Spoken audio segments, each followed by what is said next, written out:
Morning all, and welcome to Sunday Q&A. Before we start, I just want to quickly say,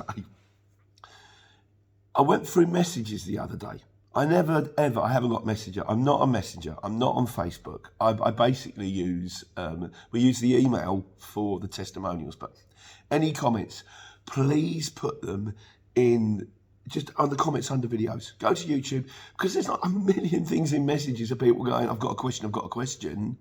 I never see them. So if you put something in Messenger or you throw it to me on the email, there's a good chance. A guy did ask me a question on the email the other day, which I thought was a testimonial. Thought I must remember to answer that. Went back to try and find the email, it's gone.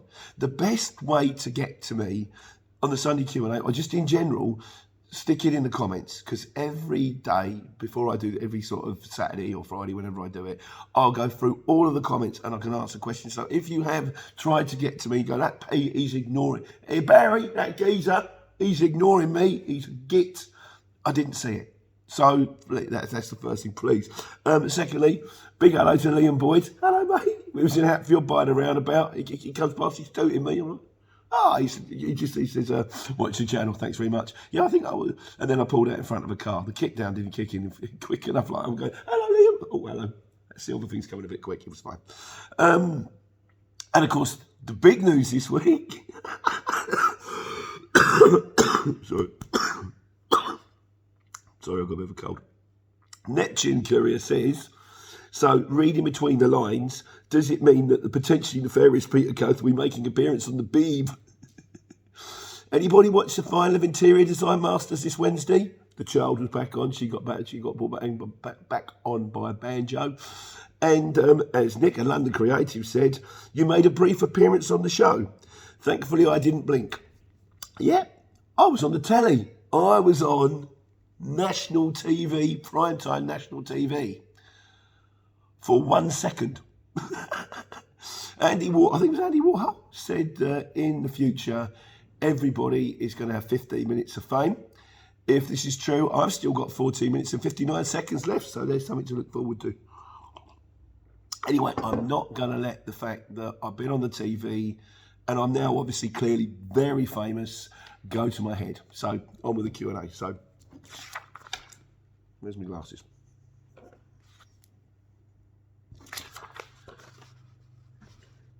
I actually bought these from Amazon, especially for the gag. How sad is that? And they really dig into your cheeks. They're really quite. Ow, you don't wear these to a fancy dress party. You're going to take them off within 5 minutes with blood pouring down your face. You look like a vampire. No, they don't have blood down their face. Do they? Right, so where are we? Oh, well, yeah, and a bit I can see now. I had to do all that without the glasses on. I can see a little bit. These are very, very mild. I think they're like a 0.5 or a 1, but it makes a difference. Shane Hardy says, takes another great video. That was when I was delivering. That was in Alice. She's gone now because I shot it last year and I couldn't tell anybody because we're not allowed to.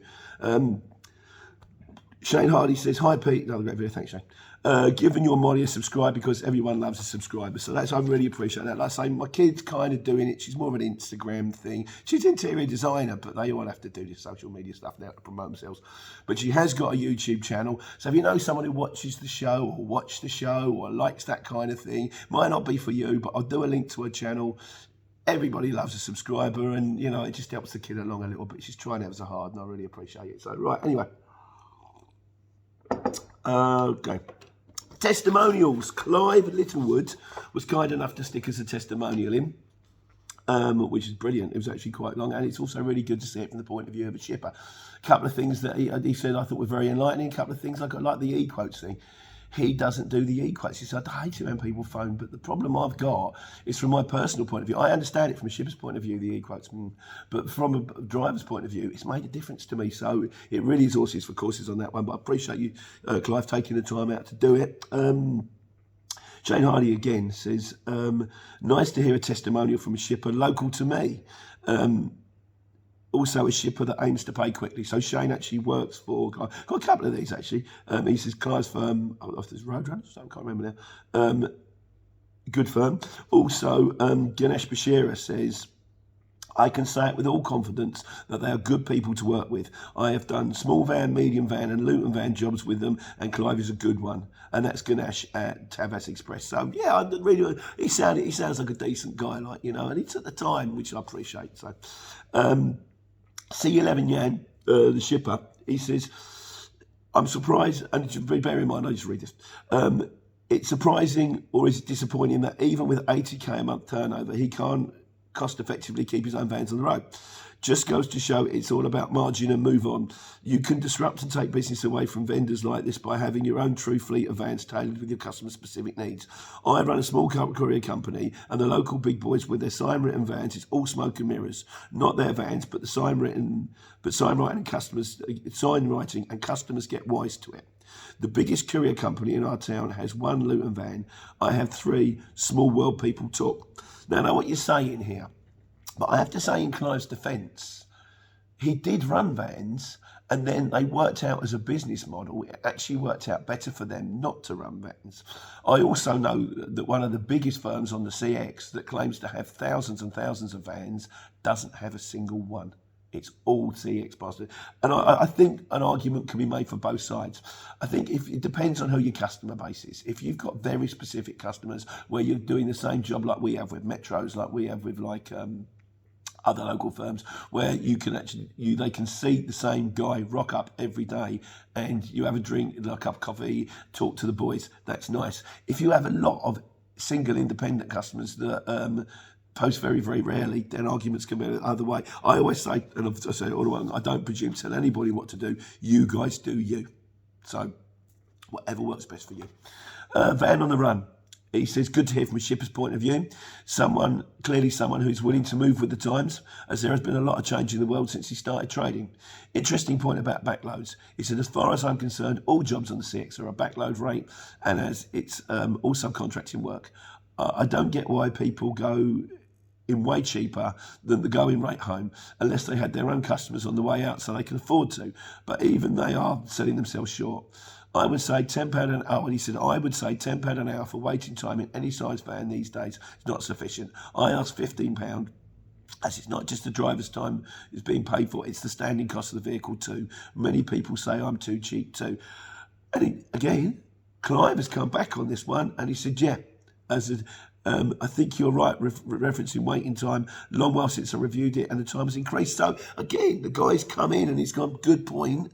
I'll address that one. And just face it, £10 an hour waiting time's no good, is it? You get £8 stacking, £8. Is what minimum wage is £8.80 or more now, I think. So you're paying someone minimum wage, as like Van on a Run says, not just for them to stand there, but for their vehicle too.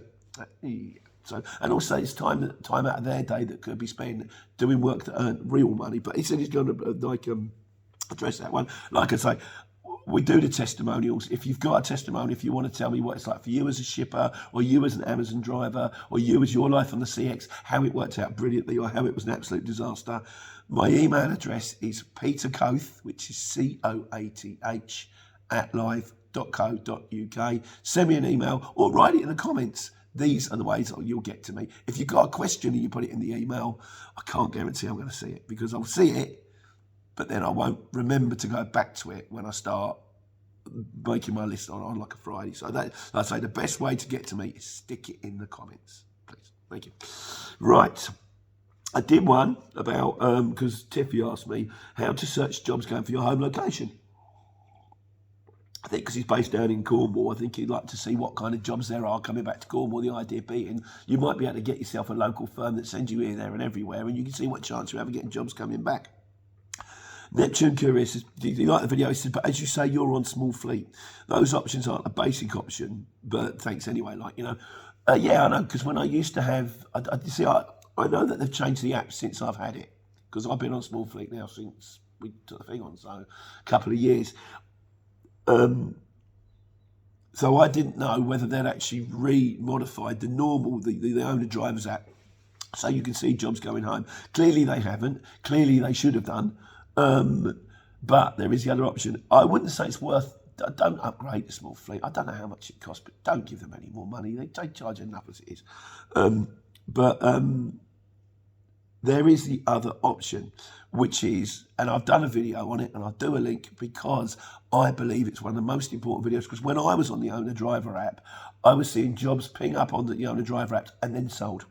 Also, once I tweaked onto the fact that you could log onto the mobile version, I was like, what done me is I was once over in Lincoln Way. No jobs coming up, nothing comes out of Lincoln.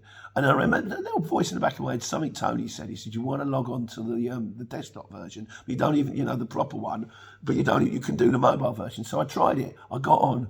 There were 3 jobs coming out of Lincoln, which didn't show on the Owner Driver app, and I don't know why. Also, I swear that when I started as well, I mean, I just use Small Fleet now. I don't even bother with the log on bit, but I swear that the jobs were coming up. And I've spoken to CX about this because it's a long time ago. I just spoke to them. And they said, no, it's not true. They both go on both apps at the same time. But I swear it was appearing on the desktop before it was appearing on the Owner Drivers. But I say there is a link. Try it. Do your way. Van on the Run says, and here's the point he makes. He says, it's interesting to see a higher level subscription gets you. I only have the poverty level spec, so sorry about that. Poverty level spec, it's not that bad. So I don't have the search tab. Like you say, I just log into my account through Google Chrome. However, I select the desktop version, not the mobile version, as I found some of the functionality is missing from the mobile version. I suppose the other answer is get yourself like a Bluetooth wired up, a cheap sort of desktop-y, tablet-y type thing, and then you can pull the desktop up, pull over, open, right, I've done my job, sitting in the lay-by, open the desktop up, look on that. It's a pain. I found the mobile version, when I was doing it, that's what I would just do, I'd log on the mobile version. The other thing about the mobile version, which isn't as good as the Owner Driver app, is you have to keep refreshing it yourself. It doesn't auto-refresh. With the Owner Driver app, new jobs ping up. With the mobile version, you have to keep pressing refresh. Like, Anyhow, I hope some of that helps. Right, also, we came back, we did one last week on e-quotes only.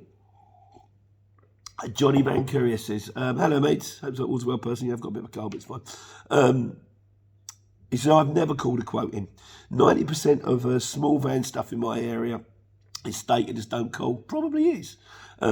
Even the stuff that's not written in the notes is e-quotes only. So I don't, perhaps I'm missing out, but if I really want a job, I make the point loud and clear in the price I give. And I seem to do okay, even as a part-timer, with very little 90-day feedback. Shippers can see the profile. I've got good pictures of a nice clean van, and they have all the updated documents. I think it's not that different to spam. No one wants it, but the spammer occasionally gets a sale. Okay, cheers, JVC. So it's Johnny Van Courier. Yeah, I mean, do I e-quote? I mainly e-quote. I ring occasionally if I really want the job. It might be different with trucks. They might have less quotes because they're trucks. If it's vans, they might have 30 quotes. If it's trucks, there might be 4. They tend to be more inclined to listen to you. I don't know. I'm out of vans now. I am what I am. But thanks very much for the feedback anyway. Mike Saunders says, the main thing is to put your ETA. So many people don't. Price and feedback are important, but I need to know how long for you collect. If someone calls me when I put e-quotes only, I do get irritated. But if they start with, I'm only calling because I'm driving and I cannot quote online, I'd be more likely to listen further. And that is the biggest problem with e-quotes only, is the fact that we have an app that is designed for drivers who drive, and it says e-quotes only. It is a bit counterintuitive, and it's something, if anyone at CX is listening, it's something they should listen to. Maybe with Google Assistant and stuff, there might be a way that you can actually put a little microphone on it, so you can click the button, so you can actually dictate your e-quote. I will quote this much for this job. I am currently clearing, I have straps and blankets, please call, and press. What I also would do is I'll put something in the notes. I'd have on my phone, I'd have a little spiel sort of set up, which is I have a pallet truck, I have a tail lift, I have straps, I have blankets, that kind of stuff. And I used to copy and paste it. So on the notes, you could just touch it, press paste and press send, and all your information would be there. Something to think about.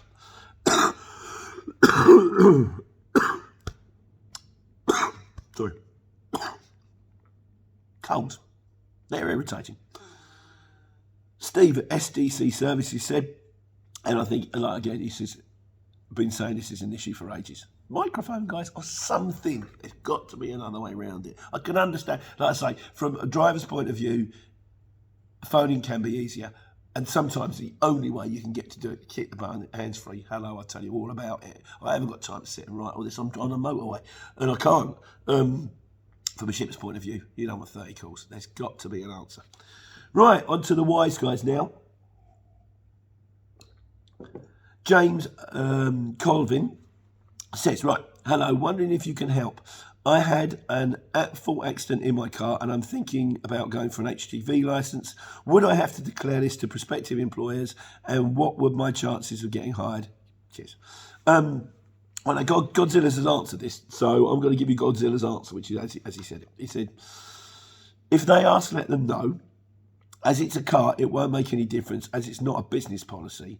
They will not be better or worse off if they ask or if not. So tell them if they ask. So basically saying, if they ask, tell them. If they don't ask, don't volunteer it. However, as a new start, the jobs will require you to have at least 6 months on your card, and this is your main issue. To get over this impossible hurdle, throw yourself at the mercy of agencies and the big guns like XPO. They don't mind as much the lack of experience, and places like Stobarts have trainers in-house who will run with you for a few days, which is the most valuable information, most valuable education you could ever get in this trade. So Godzilla's, thanks very much for the response. And James, I hope that helps, and good luck moving forward, my friend. Mohammed Piran says, hi Pete, your videos are very useful, thank you. A piece of advice if you can, for a medium wheelbase van, for courier delivery jobs, which one is worth getting your experience? All-wheel drive, front-wheel drive, rear-wheel drive, might go for the Crafter or the Sprinter. In my experience, I love Sprinters. They had a lot more room in the cab than Transits. They're dearer to go on the parts. I've always loved Mercs. I might be getting a Merc. Might be swapping. We'll see. As far as all-wheel drive, front-wheel drive, rear-wheel drive, doesn't really matter. I think most fans are front-wheel drive. Now, all-wheel drive can be a problem when you actually have to change the clutch over, because you sometimes have to rip everything out to get to it because it's a pain. But I don't think the rear-wheel drive really matters. I think the van will find you. Just get an idea of what you want. So you want a Sprinter or a Crafter. You want a medium wheelbase. Start looking with that. Then start looking at all medium wheelbases, and it will jump out at you. And it will be the one that says it will be cheaper than the others, with lower mileage than the others. And it will go, get around the corner or it's not too far away. And you go, that's the one for me. You just basically, I think it's a bit like what you do is you give yourself a search radius within a budget and the kind of van you want. Look at all of them. And one or two of them on there will be that this is the one for you. And you go, that's it. That's how it works. Right, on trucks. Lee Westcott says, sounds like it's 3.5 tons either way. It depends. As I've said, it's different for me because I'm not just trying to run as a one-man band. I've got an aim. I'm trying to move on. So I'm prepared to get involved in transport managers and trucks and inspections and, all that kind of parking and all that kind of aggro. That's fine by me. Driver's cards, all that, I'm fine by me because I've got a plan. If it's just you, a 3.5 ton Luton with a tail and a curtain side, you can earn decent money with no grief, no cards, no inspections, it's no worrying about parking. End of the day, you do you. And the subject of someone who is doing him, Godzilla's, is in the world of trucks now. He said, thanks for the kind words. Mate, thank you for all your contributions. Honestly, I appreciate it. He said, in a time when I'm wondering if I'm in the middle of a massive brain, can't say that word, you have no idea how something so simple helps. That is, mate, it's nothing. Trucks paid for and added to the O licence. Parking is arranged to start on the 2nd. Insurance quote's been done with BCD. If they take it out with you, I'm sure you'll get 50 quid by mentioning yourself. Yeah, well, you've got to tell them when you ring them. Doesn't matter, but don't care. Even bought some new straps as it occurs. I don't have many suitable. Now just hunt out the transport manager. And servicing should be on the road. There was that guy on messages. There was a guy who asked about if anyone knows how to go about getting a transport manager, please leave it in the comments. I think this is one that does occur quite a lot, actually. Mate, well done. Cool. You'll be jumping. I like trucks. Trucks is 2 jobs a day, not 3 jobs a day. So less hunting for jobs, less trying to find locations. It's much more fault on, fault off. And you've just got more space. You're sitting around, you've just got more room in the cab. Like, I'm going to say there's not more room in the day cab of 55 than there was in a Sprinter. But if you've actually got a bed, you've just got more room. It's just nicer. So good luck, my friend. And any problems, you know where we are. That strikes me you're the one solving the problems, not creating. Right, Sally Ferev says, he enjoyed the videos. Can I ask your advice? I'm waiting for my O licence. Is it worth buying a 12-tonne lorry over 7.5-tonne lorry, or is it better to get an 18-tonne? Thanks in advance, Sally. Right, given the choice, that's a tricky one. I would say 18-tonne all the way, because jobs fall into categories in the 6. If you're in a Luton, you'll also end up doing extra long wheelbase jobs and long wheelbase jobs. If you're in an 18-tonne truck, you'll also end up doing 12-tonne jobs and 7.5-tonne jobs, because they're all similar prices. I don't ever quote on Luton jobs. It's weird, unless literally I'm in Southampton, there's absolutely nothing, and I go on and there's a Luton job going from Southampton to Dunstable, because I always figure that I might drive 5 miles down the road and a truck job will ping up. And a truck job is worth double money. Truck jobs are £2.50 to £3 a mile. Luton jobs are £1.10 to £1.50, £1.80 a mile, depending on how lucky you get. So I would find that the frustrating thing is now, and the thing is, if you've got a 12-tonne, there will be times when you're in the 12-tonne and a 12-tonne job will ping up. They do ping up. Not so often, but they do ping up. Sometimes people list 12-tonne jobs as 18-tonne jobs. You can even ring up and go, how heavy is it? I think I can carry it.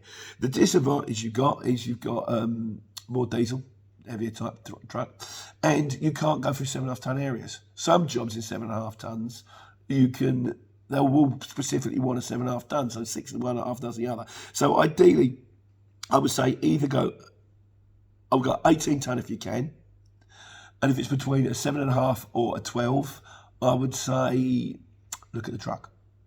If, like I said before, when you're buying a van, there's a 12-tonne truck there, but it's immaculate and it's done very low miles and it's very cheap, go for that. But otherwise, pick the 7.5, But ideally, you want an 18-tonne, curtain side, tuck under tail. That's the way forward. And that neatly brings us on to miscellaneous. That's the stuff at the bottom of the kettle. Yeah. That's what happens when you live in an area for chalky water. Right, miscellaneous. Addy the Real Sim Shady says, hello mate, good to speak to you as well. Sleeping in lay-bys. He said, I was in Hastings last week and I had a job for the next day in Eastbourne, so I stayed at a campsite. This is Adrian from Milton Keynes. Never thought of that before. Particularly with the summer coming up, you could potentially go, well, I put a tent in the back. Then again, now I live in a lorry with a bed in the back. I'll sleep in the camp. Well, no, I haven't got a bed in the back, but I might be. I'm not sure. The Merc broke down. And it was off the road for 3 days. First of all, Mercedes couldn't even find the part on their spec. It was a speed sensor.